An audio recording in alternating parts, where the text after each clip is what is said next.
বিদ্যারত্ন যে করে দান, খনা বলে তার বারে সম্মান। অর্থাৎ মা খনা বলেছেন, বিদ্যা এমনই এক রত্ন, যে রত্ন দান করলে কমে যায় না, বরং বেড়ে যায়। তাই সমস্ত দানের মধ্যে বিদ্যাদানকে মহাদান বলে ধরা হয়। এই বিদ্যাদানের ফলে মানুষের কল্যাণ হয়। তাছাড়াও এই দানের সম্মান লাভ করা যায়। এর পাশাপাশি এই দান কিন্তু অভিজ্ঞতাও বাড়ায়। তাই বিদ্যাদান পুণ্য লাভের পাশাপাশি নিজেকে সমাজে সমীহ করে তোলে। এই বিদ্যাদানের কিছু সরঞ্জাম রয়েছে, যেমন বই, খাতা, পেন, পেন্সিল এইগুলি। সাধ্যের মধ্যে দান করা উচিত। তবে ছেঁড়া খাতা বা ছেঁড়া বই, ভাঙা পেন, পেন্সিল কখনোই দান করা উচিত নয়, কেননা এতে বিদ্যার অভাব দেখা দেয়। কখনো করো না ঝাঁটা দান, লক্ষ্মী তবে ক্রুদ্ধ হন। অর্থাৎ মা খনা বলেছেন, মানুষের বিশ্বাস অনুযায়ী ঝাঁটা ঘরের নেতিবাচক শক্তিকে দূর করে ঘরের ইতিবাচক শক্তিকে ডেকে আনে। তাই ধনতেরাসের দিন ঝাঁটা কেনার রীতি প্রচলিত আছে। এই ঝাঁটা দান করলে আর্থিক ক্ষতি হয়, সমস্যা বাড়তে থাকে এবং সম্পদের দেবী মা লক্ষ্মী অত্যন্ত ক্রুদ্ধ হন। সন্ধ্যাবেলা যে জনা চাল দান করে, তার বাড়ির ধান চলে যায় অন্য ঘরে। অর্থাৎ মা খনা বলেছেন, চাল হলো এমনই এক খাদ্যশস্য যেটা আমাদের মূল সম্পদ। কারণ চাল থেকে তৈরি অন্ন বা ভাত আমাদের জীবন দান করে। তাই ক্ষুধার্তকে চাল দান করা শ্রেষ্ঠ দান বলে বিবেচিত হয়। তবে এই চাল কখনোই সন্ধ্যাবেলা দান করা উচিত নয়, কেননা চাল হলো মা লক্ষ্মী, আর সন্ধ্যাবেলা যেহেতু গৃহলক্ষ্মীর আরাধনা করা হয়, তাই এই সময় চাল বা ধান অন্যকে দান করলে মা লক্ষ্মী অত্যন্ত চঞ্চলা হয় এবং মা অন্নপূর্ণাও অপমানিত বোধ করে। তাই গৃহে লক্ষ্মীকে বেঁধে রাখতে হলে সন্ধ্যাবেলা কখনোই চাল বা ধান দান করবেন না। প্রভাতকালে যে জন গো দান করে, তার বাড়ির সুখ শান্তি যায় পড়শির ঘরে।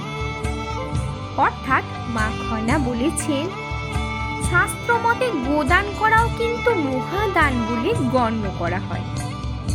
বলা হয়, গরু দান করলে তার সমস্ত পাপ কেটে যায় ও মোক্ষ লাভ হয়। গরু হলো ভগবতী স্বরূপা, কারণ তার দুধ খেয়ে আমাদের শরীরে বল ও শক্তির সঞ্চার হয়। তাই গোমাতাকে কখনোই প্রভাতকালে দান করা উচিত নয়। তাকে সঠিকভাবে স্নান করিয়ে, খাইয়ে দাইয়ে দান করতে হয়। অভুক্ত অবস্থায় দান করতে নেই কখনো, তাহলে পরিবারের সুখ শান্তি নষ্ট হয়। খনা ডেকে বলে যান, উচ্ছিষ্ট না করো দান। অর্থাৎ মা খনা বলেছেন, এমন কিছু দান আছে যা দান করলে পুণ্য লাভ হয়, যেমন খাদ্য বা খাবার। তবে এঁটো বা বাসি খাবার কখনোই দান করা উচিত নয়। সম্ভব হলে টাটকা খাবার দান করা উচিত।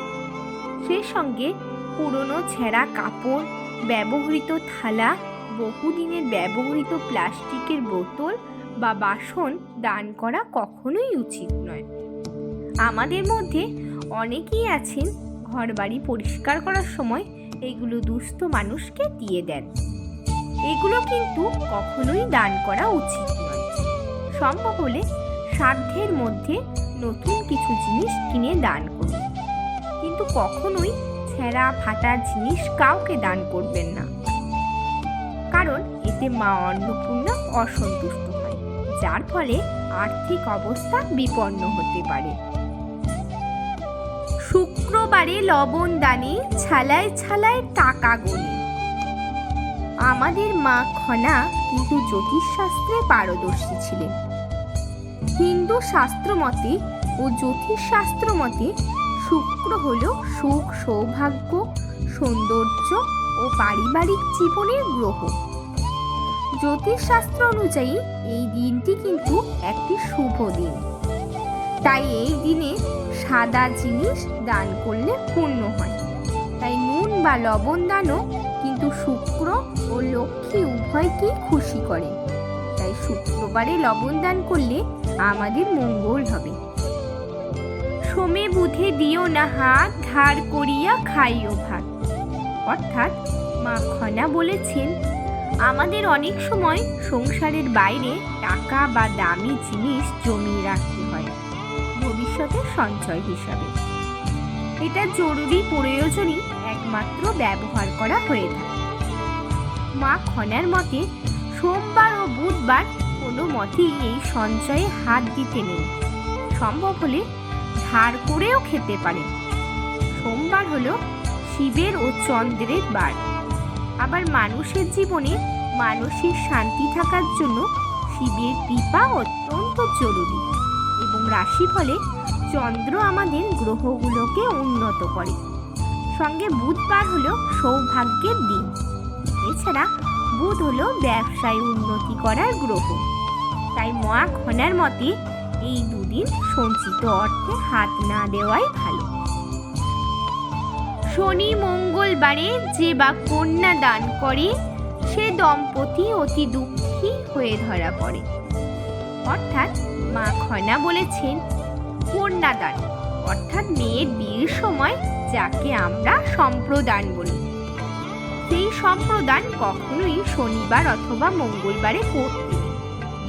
কন্যাকে বা ঘরের বউকে যেহেতু আমরা ঘরের লক্ষ্মী বলে থাকি, তাই শনিবার এবং মঙ্গলবার এই কার্যে ঐশ্বর্যের দেবী বা ধনদেবী মা লক্ষ্মী অত্যন্ত ক্রোধিত হন।